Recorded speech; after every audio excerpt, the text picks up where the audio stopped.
looking for escapism, I just want to escape.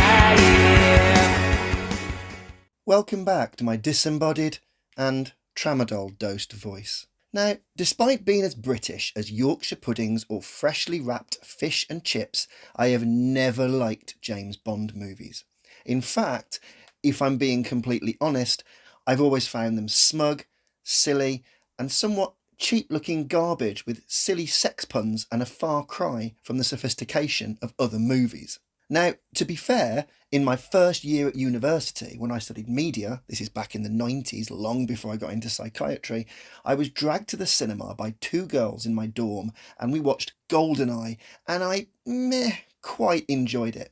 Famke Janssen was great as ever and the movie zipped along, but I always found Pierce Brosnan smug, and by the time we reached the awful Madonna cameos and invisible cars of Die Another Day, I was completely alienated again, and I would rather have root canal surgery than watch another James Bond movie. However, in 2006, when Daniel Craig took over from Pierce Brosnan and Casino Royale came out, something changed. The reviews were really positive. The movie looked good, and upon watching a making of whilst quite drunk one night, I was really curious to see how they had modernised it. Also, it's worth noting that Casino Royale was Fleming's first book, and one that none other than Quentin Tarantino had long yearned to make in all its hard R-rated glory, so this was really the film about Bond Begins. Having seen 2005's Batman Begins, as well as Spielberg's very specific take on War of the Worlds, it was clear that post-9/11 movies were going through a change. Following the gluttony of destruction in movies such as Independence Day and Armageddon, and the parody stage of superhero films like Batman and Robin and Stallone's Judge Dredd, action movies had been reinvigorated by The Matrix's completely fresh take in 1999. However, following the attack on the World Trade Center in 2011, when we all watched real-life pictures of absolute horror unfolding before our eyes, watching that awful attack live on TV on that fateful day, this wasn't the movies. People were dying, and suddenly blowing up tower blocks and landmarks wasn't quite cool anymore. Therefore, when it came to the aforementioned superhero films and also the action movies of the early 2000s, things were changing. Christopher Nolan wanted his Batman to be as far from Joel Schumacher's as possible. Spielberg wanted an alien invasion which was framed from the protagonist's perspective and replicated the horror that we saw via video camera footage from people who were beneath the collapsing World Trade Center towers, and all in all, the world had changed and movies were evolving into something new. Gone was voice-over trailer guy. Here came cold-looking images and gritty-looking filters, and when it came to Bond, out went the gadgets and invisible cars, and in came someone who wasn't smug or looked like a model in a suit, and instead we got Bond Begins, where a real rough diamond hitman thug crossed with a fearless sociopathic bruiser was taking on the mantle because, after Die Another Day, the changing shape of movies and 9/11, everything had to go. So, for today's video, join me as we look at, amazingly, one of my favourite films of all time, a movie which started Bond on a proper rounded arc, changed the stakes and swapped underground lairs and volcano bunkers for stripped-back poker games, added a real sense of peril, and, more to the point, brought Bond into the sociopathy and, at times, near suicidal vulnerability which the character so desperately needed in the modern world. All whilst keeping him masculine, hard as nails, and utterly cool. Basically, for today's clinical case study, we're going to look at Bond's personality, his thrill-seeking, insanity, aggression, sadism, masochism, mentality, compare how his life in MI6 is not far off from some army disciplines which require a special type of person, and how it was all shown in such glorious detail before ultimately being screwed up again as we moved into Quantum of Solace all the way through to No Time to Die. And we're also going to look at how Casino Royale made Bond into something so interesting rather than just a series of silly set pieces and sex puns which, if I'm being honest, the American Dad spoof Tearjerker ripped off so gloriously well. Yep, good old Francine as sex pun to come. First things first, I've never read the book Casino Royale and only ever seen the film. Therefore, I can only go on what I have seen, but in researching this piece, the general consensus is that Bond has a little more humanity and ability to form relationships in the book than in the film. However, in my own head, I've always thought that James Bond was a code name which was passed down to qualifying agents. Basically, as Bond is always telling everyone his name and cannot wait to do his Bond, James Bond, at the drop of a hat, it's unlikely this would be his real name due to, well, many complications with that scenario. So, as his training would be intense and he'll be going into worlds of terrorist cells and plenty of other nasty issues, it makes sense that agents would have appellations which are given to them and then new identities are forged. It removes the risk of leverage by discovering a family name which could be targeted, and also removes electronic footprints from databases. And that's why I've got a bit of a soft spot for the Craig era, because whilst I wasn't a fan of No Time to Die, at least the whole Craig era had an arc which started with Casino Royale when he was a rookie and then moved all the way through to retirement and eventually death. I know that was a topic of debate, and whilst tenuous in links, it was something to follow rather than just generic baddies and sex puns to close each film. So, although Bond dies in No Time to Die, oh, sorry, spoilers, James Bond is just a name, and James Bond will indeed return. As Craig states in Casino Royale, the life expectancy of a 00 is very short. Once he goes, there'll be a new 007 and a new man given the name Bond. Anyway, I digress. So Bond starts Casino Royale seeking his 00 status, and this means he needs to make 2 kills. And this is where we see the perfect dichotomies of character building, which I absolutely love. We see the blunt instrument wrecking ball of a fighter in the bathroom beatdown, where Bond gives and takes a severe beating whilst fighting for his life, and then the suave charm of psychological patience, mind games, and cold-heartedness as he kills the traitorous Dryden. In just a few short scenes, shot in black and white, we get to know everything about Bond and what we are dealing with. He's strong, brutal, destructive, can handle himself in a scrap, but he's also calm, deductive, patient, scheming, reserved, and, when presented with a task of executing someone, he can complete the task easily and with little more than a smile as he pops a bullet to someone's head. A bit like Batman Begins, although that film took a lot longer to serve up the outline of Bruce Wayne's character, we're getting the very genesis of this character, and they are quite literally at the very start of their journey. We aren't messing around here, and Bond is presented in 2 specific intercut scenes, one as a hooligan, the other as a gentleman, and these dichotomies, and when I say dichotomy, I mean a division into 2 especially mutually exclusive or contradictory groups or entities. And dichotomies are important when we come to this film, as the agent is a job, ideal, and a personality which is used as a coping mechanism to enable Bond to fight on cranes, stagger back to the poker table from a flatline cardiac arrest, and one that, when he finally lets someone in to love him, only to be betrayed by Vesper, his rage consumes him and ensures that his contradictively softer side will now be buried, as opening himself up will forever be seen as something that made him weak. We then head to the opening free-running chase scene and fight, which takes place with the free runner Mollica Danso, who Bond chases with his feet, a bulldozer, then up a crane, right the way down until they meet at the embassy for the final execution. Much like the bathroom fight here, Bond is portrayed as a wrecking ball and a blunt instrument, Judi Dench's words, not mine, who, in opposition to Danso's elegant and balletic free running, is all about crashing through walls, punching hard, breaking levers, and generally being a brute. It's like if Bane were chasing someone from the Matrix and, instead of sliding through vents or scampering along a wall, he just goes through the wall. Anyway, this brilliant scene ends with Bond cornered, and in his desperation to get what he wants, he executes Danso and also blows up some conveniently left pressurised gas or air tanks and absconds.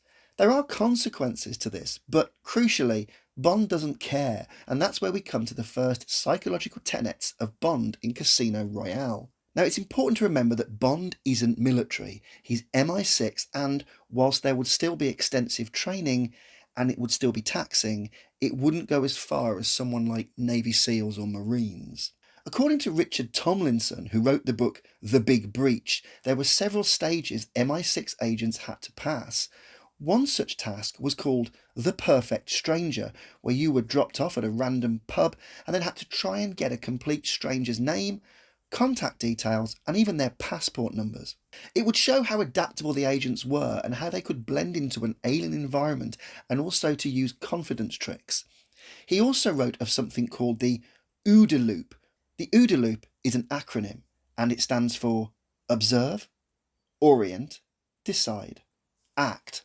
So, for example, you would start in a room and consume every single detail from the patrons to the doorway to the minutiae of details before mixing into the room as if you were comfortable.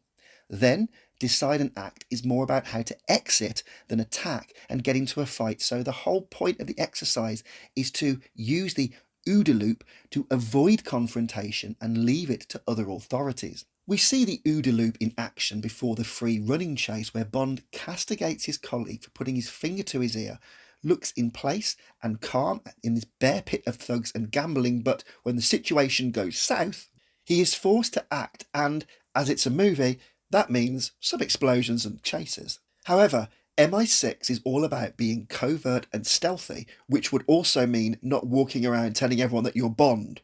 James Bond. And this is in opposition to what, say, Navy SEALs would have to go through. For them, it's about endurance and survival, and that's why, for a Navy SEAL, one of their first tests isn't being dropped off at a pub. It's being buried alive in a pool of water and left for hours or even days before they're rescued. It's to help them with their 4 psychological pillars, which are goal setting, mental visualization, positive self-talk, and arousal control.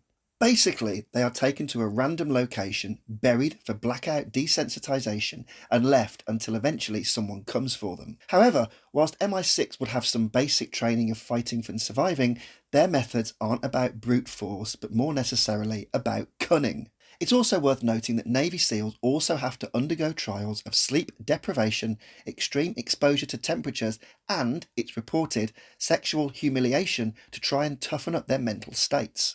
Now, Bond wouldn't have to do that, but more than likely there would be some tough tests which would cause mass dropouts and sort the wheat from the chaff. Therefore, in a way, what comes out of the training is hard to define. Now, it wouldn't be the same man who went in, as bluntly their psychology would have been rinsed, but also the psychology of wanting to go and put yourself through that is necessary beforehand, so something would remain. Now, Bond is young, dumb, and full of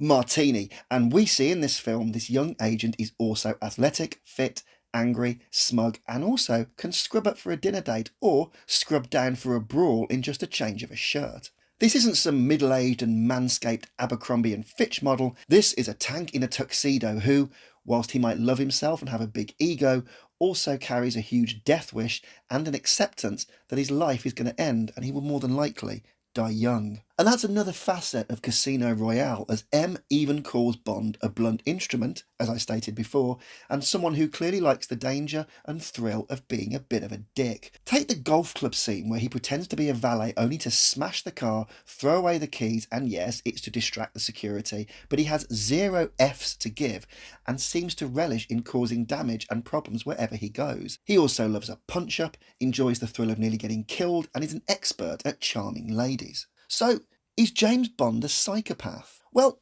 according to Psychology Today, they feel that Bond is something called a subclinical psychopath, and they cite that he has something called the dark triad. So let's look at this in more detail. The dark triad. To have this, you need to have all 3 of the following: psychopathy, Machiavellianism, narcissism. Psychology Today argued that Bond is consistent with the dark triad traits and reflects a highly selfish social strategy. High levels of self-esteem, extroversion and openness, along with low levels of conscientiousness and anxiety, may be instrumental in enabling an exploiter to persist in the face of potential social rejection and retaliation. They argued that Bond would have to be resistant to chaos, which psychopaths have, extremely calculating, i.e. Machiavellianism, and always willing to put himself first no matter what, hence the narcissism. However, as they cited Bond's psychopathy was subclinical, this means that it would not be detectable by the usual clinical tests, which means that Bond would have certain traits of something called antisocial personality disorder, but these would not be evident when they were conducting their work. And this comes back to Tomlinson's perfect stranger test, where the MI6 trainees have to get a stranger's identity and trust. Now, if someone comes and starts talking to you in a pub, a complete stranger, you straight away start running an internal risk assessment. And if you suspect that something is odd, wrong, dangerous, or just makes you uncomfortable, you become defensive, and so ingratiation of trust and confidence tricks are then required to break you down. But more to the point, no matter the confidence trick, if you don't feel safe or assured, you won't let this person in. So therefore, Bond has to be as normal as possible, yet as calculating as possible, as we see throughout the film, from Dryden's execution to breaking into M's apartment to distracting security and also getting his seat at the Casino Royale table. But he also needs to be bold and brave and bonkers enough to climb 200 feet in the air and fight a man on a few metal poles whilst the entire crane swings around. Now, I have talked about brain chemistry before and how psychopaths and sociopaths' brain chemistry is different in terms of less frontal lobe action and a reduced limbic system which removes empathy and fear, but Bond does indeed bond with people, and he does have affection, so he isn't a true psychopath in those words. However, could he be a sociopath? Well, let's look at some sociopathic traits. Number 1, behaves in hot-headed and impulsive ways. Number 2, prone to fits of anger and rage. Number 3, can recognise what they are doing but rationalise their behaviour. Number 4, cannot maintain a regular family or work life. Number 5, can form emotional attachments, but these are difficult. Number 6, aggressive or reckless behaviour. Number 7, constant lying and deception. And number 8, constant irresponsibility and breaking of the law. Now, Bond doesn't as much break the law, more he urinates all over it and shrugs when castigated for it. After all, he breaks into M's apartment, wrecks cars, smashes up building sites, creates panic at the airport, and numerous other things. But whilst we will come to his tender side with Vesper later, his sociopathic tendencies are interesting and worth a discussion because whether it's turning down a night of hot sex with the extremely attractive Caterina Mourinho because he has to go to the airport and stop the Ellipsis plane crash, shrugging off M's threats, or even just using his colleagues' credit cards to stay at luxury golf clubs, there is no empathy or remorse for his actions. However, this is mainly because he's focused on getting the job done, and one of the arguments that leans more towards antisocial than sociopath is because of why he is an MI6 agent in the first place. As Bond states early on, agents have a short life expectancy, and therefore getting into this job and hearing that would have a strong effect on your psyche. However, if the job appeals to you regardless, and the girls, guns and license to kill is all that matters, then maybe that's enough. But in Casino Royale, Bond isn't all about the girls and guns and sticks more closely to the archetype of someone putting his life on the line for Queen, or I suppose I should say now King, God rest your soul, Mum, and country. He likes playing poker and winning, and he has a big ego, and he is certainly narcissistic about things, but in terms of sociopathy and psychopathy, Bond has another thing which complicates that diagnosis, which is thrill-seeking. Thrill-seeking behaviour is all about extreme levels of dopamine and adrenaline, and studies into thrill-seekers have shown that in normal people, the amygdala registers risk, then releases a combination of adrenaline, endorphins, some dopamine and other chemicals in order to protect the body against said risk. However, the greater the risk, the greater the release of brain chemistry, and as thrill seekers have been found to have a certain type of dopamine receptor, their rewards are felt more than you would feel in your own brain. However, as they also have greater frontal lobe activity in their prefrontal cortex, this is the exact opposite of the psychopath and sociopath who has a dulling in that area. However, exactly like psychopaths, serial thrill seekers have less grey matter in their brains, so there are signs of some parallels here. Another thought is that Bond is suicidal inside and thus an emotionally unstable personality disorder, but this is highly unlikely. Bond isn't emotional, quite the opposite, and whilst almost accepting of his fate, he knows he will have a damn good time heading to the grave and living a short life, as it will be filled with travel, danger, fighting, girls, money, guns, you name it. It's partly why everyone else in MI6 in Casino Royale is so suited and sticky in mannerisms, because it shows the dichotomy between office nerd and manager and the guy who will fight to the death on a crane or on a moving baggage car. So in personality wise, we can look at the dark triad, we could look at various personality disorders, but one thing we definitely know is that Bond has something called a type A personality. But what is a type A personality? Let me explain. Type A personality. The phrase type A refers to a pattern of behaviour and personality associated with high achievement, competitiveness, and impatience, among other characteristics. Now, the positive traits of personality type A include self-control, motivation to achieve results, competitiveness, multitasking skills. Now, although competitiveness is linked as a positive quality, in the negative qualities of type A personality, it comes in as something called chronic competitiveness. Chronic competitiveness in people with type A personality means they are highly competitive and so might criticise themselves a lot when they fail to win. Now, remembering Casino Royale's poker game when Vesper castigates him for letting his ego get in the way and not seeing what is happening within the poker game, then Bond even loses his rag and intends to stab Le Chiffre before getting stopped by the CIA, so chronic competitiveness does cripple his positive quality of self-control. Another negative quality is impatience and aggression. People with type A personality often feel they are constantly racing against the clock and are also volatile and have short tempers. Now, there are moments in Casino Royale where Bond is calm, but there are also times when he is unable to stop himself and acts foolishly and rushes in.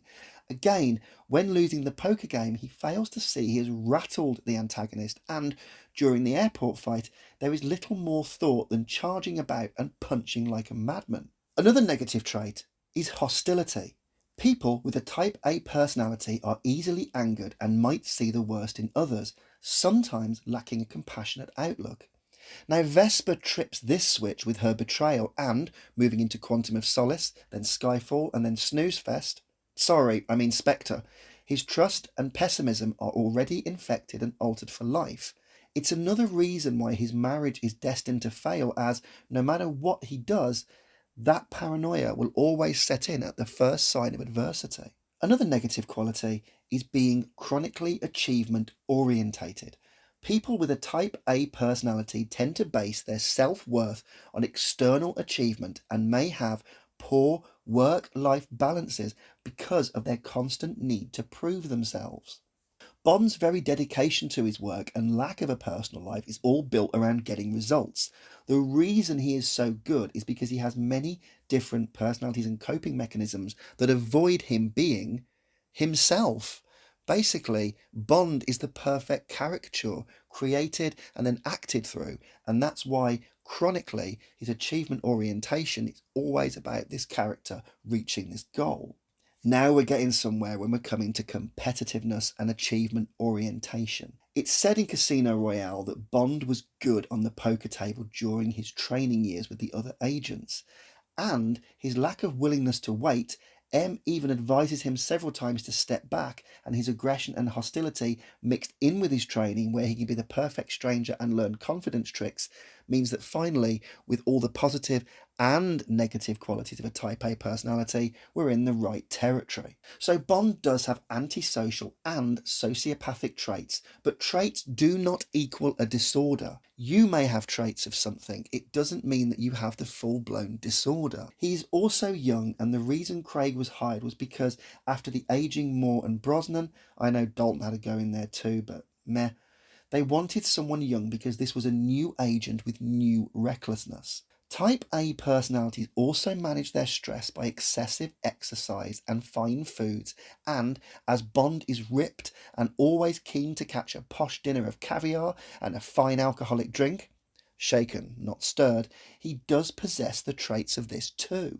And it's another reason why I love Casino Royale, because it takes facets of the antisocial personality, the type A personality, and what would be an arrogant rookie, and puts all of these through the ringer, and so his illogical actions, actually for his psychology, are logical. It makes him believable as an agent with a death wish, and also someone who loves a good thrill. However, when he's finally outsmarted by Le Chiffre and captured, he undergoes a rather unpleasant testicle torture, and this is where we see Bond being vulnerable. Now, according to tackleberrysolutions.com, there are 0 training methods which can help someone resist 100% of torture without cracking.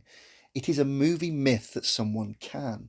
Therefore, when Le Chiffre starts whacking Bond's balls, taken out of context, that sounds a bit wrong, we see how this agent is going to remain stoic in the face of such pain. So we come back to the point about short-term life expectancy, the lack of roots or family, our poor work-life balance, and the acceptance right from the start of the film that this job will kill him. Well, that time has arrived. He's going to die and die horribly, so he uses humour as a defence mechanism and just keeps telling the villain he has a little itch down there, or laughs when he states he won't give up the escrow code and how the villain will forever be known as someone who just tickled his balls. And Le Chiffre soon gives up from this psychological warfare and gets frustrated and decides the only way to win is to castrate Bond and make him eat his own testicles. But before the castration can occur, someone enters the room and shoots Mads Mikkelsen's Le Chiffre, Mads Mikkelsen excellent as ever, and saves the naked Bond. Now it's here I feel the Casino Royale drops a gear, as after all the fights and making poker seem so thrilling, it settles into a third and final act of testicular rehab and then a shootout in Venice. Don't get me wrong, the film needed time to breathe, and seeing him love Vesper and finally try living rather than trying to kill himself in work is necessary, but the Venice shootout circumvents the modern action and truly brilliant pace of the movie up until then and becomes a generic 80s shootout with video game bad guys and a clearly built set at Pinewood Studios. But that's the point of Casino Royale. This is Bond Begins, and we drop all invisible cars, sex puns, stupid underground bases, daftly named henchmen, and even silly green screen skiing, and just get a raw, brutal, and believable story about why a young man would put himself in risky situations in a life-shortening job and also have some fun thrill-seeking whilst doing it. Even the opening song, You Know My Name, which was written and performed by the now sadly late but eternally great Chris Cornell, captures the mood in its chorus. Now I can't play it because of copyright, so instead let's look at the chorus. Arm yourself because no one else here will save you. The odds will betray you and I will replace you. You can't deny the prize, it may never fulfill you. It longs to kill you. Are you willing to die? The coldest blood runs through my veins. You know my name. Sorry, I didn't mean to sing the last bit, I just can't help it. Quite simply, brilliant lyrics which, right at the start of the film, state how disposable someone is and how also emotionally and existentially cold you have to be to do this job. Considering the film opens with the 00 initiation of killing 2 people, it's fitting that Cornell's opening lines to the song are, if you take a life, do you know what you'll give? Odds are you won't like what it is. Absolutely fabulous lyrics that perfectly open up Casino Royale. I'd spent hundreds of evenings growing up watching Bond, and I couldn't stand a moment of any of it because I could never relate to the character. I was a seriously disabled child, and then, once technology caught up and my heart was improved by said technology, I was a 20-something who was indeed self-destructive, but not athletic. I never saw any depth in James Bond, and I never saw any believability in his character. And I know I'm not trying to irritate James Bond fans here. If you like the series, that's your gift to have, and I respect that. I'm not raining on the whole thing, I've just never identified with it. Yet, when Casino Royale came along, it blew my mind because we finally got the character behind the man who beds the babes and shoots the bad guys, and also, when about to receive a blowjob from Caterina Mourinho, He just brushes her off, orders a bottle of champagne, and then leaves this particular thrill because he has another thrill, his job, and that comes first, and he knows that although that might kill him, that comes before getting his end away. So he leaves a beautiful woman to go and die in an airport fight. What does that say about him? How does that present James Bond now? Like I said, he's a dichotomy of suave, psychopathy, anger, sexiness, gritty, glamorousness. They're all present, and as the crux of the story is about money held in escrow and not nuclear weapons, it's a brilliant film. It puts this Bond ahead of the others, and when he finds the dead Caterina Mourinho the next day, you can see there is compassion in Bond's face, but also Bond repressing it because that's the nature of the job. People die, and the agent will too, so it's all part of the game at the end of the day. Anyway, Bond will not offer remorse to Caterina Mourinho, as his death would also be in secrecy and therefore never reported, and as he has no family, it appears, his attitude to death is like his attitude to life. It just happens. To go through years of training and dedication to get this would affect the psyche, but someone would need to be a little bit odd or mad in the first place to go and do this job. It's dangerous, lonely, shortens your life, so the regular Joe need not apply, and when put on screen, we need to see how this character works psychologically. Also, whenever he's presented with an obstacle at the poker game, such as the machete fight which he has to overcome and then calm the hysterical Vesper, or even when he dies from being poisoned and then Vesper has to revive him with a defibrillator, he is resolute, changes his shirt, has resilience, and just gets back to the table with a look that just says, "You need to do better than that if you want to kill me." And that is his trademark arrogance, but rather than being held behind a smarmy smile or a sex pun, it's done with proper masculinity that I can only dream of having. His calming of Vesper post-machete fight in the shower is one of the film's more tender moments, as he knows he cannot carry her through this and has to be harsh in this crisis, but as the game is over for that day,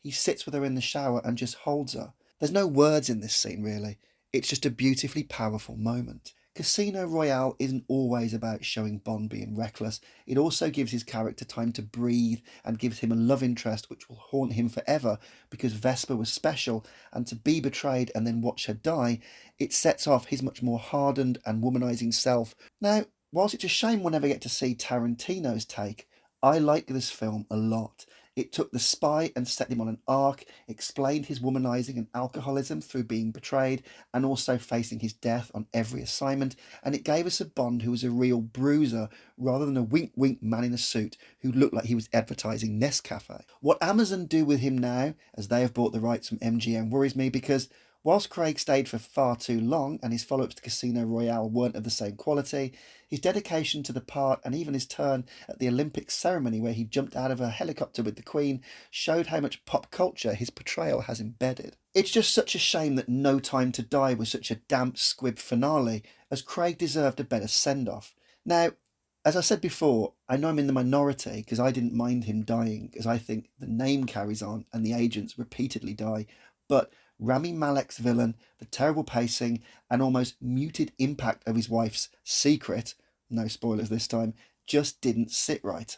Yes, he can find out something which changes his life, but as he's about to die right at the point where this secret changes everything, I didn't see that anger and regret being carried into a final fight, which should have made all the scraps in Casino Royale seem tame by comparison. This should have been his send-off, and the beatdown should have been absolutely brutal. Anyway, that's the great thing about subjectivity. It's all personal choice. Anyway, that's it for this week's video. So remember that psychology is cool. Please like, share and subscribe, or even leave a comment, as I love engaging with people on here. And as ever, until next time, I'll catch you later. I want you to take your ego out of the equation. So you want me to be half monk, half hitman?